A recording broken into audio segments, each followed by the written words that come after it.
The concept for 100 Women Who Care Fort St. John is simple. Encourage 100 women in the community to bring $100 each and donate that money to a local charity. Those participating listened to short presentations given by 3 local charities about their current needs and the programs and services they offer to the community. After the presentations, the women vote for who they believe deserves the money, and at the end of the evening, one charity will receive 100% of the proceeds. What we pitched to all 3 of the charities, with the worst case scenario is they would be able to stand and tell 100 plus women who they are, what their need was. Best case scenario is they walk away with the money, right? So the worst case scenario is not actually all that bad, right? They get publicity, they get known, they get other people to help sponsor them throughout the year.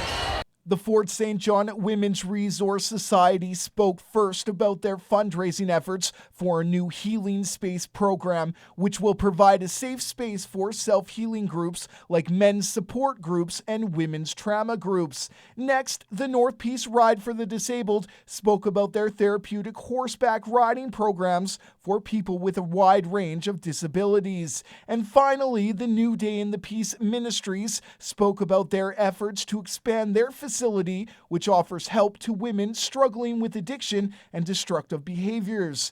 After the votes were counted, the North Peace Ride for the Disabled was the recipient of $11,500. It really does mean the world to us, and it means the world to all of our volunteers. We know that we can put this on for another couple of years. Like I said, we don't receive any government funding, so this is amazing. Sage Birdley spoke on behalf of his sister, who has been involved with the North Peace Ride for the Disabled her entire life.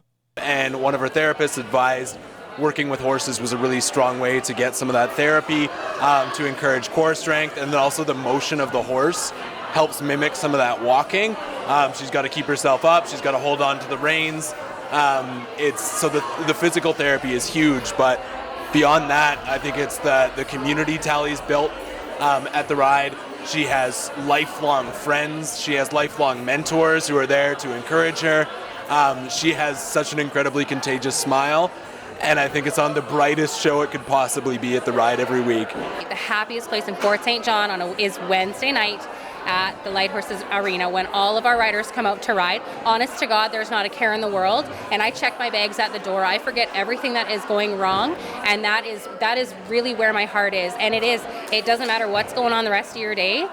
Those riders come in there and they are grinning and they are so excited to jump on their horse and head out through their course that, yeah, I mean, once it's all done, you're back to the regular bump and grind and wish for the next Wednesday to come along. 100 Women Who Care Fort St. John is planning to host 2 events every year, and their next event is scheduled at the Lido Theatre for March 6th.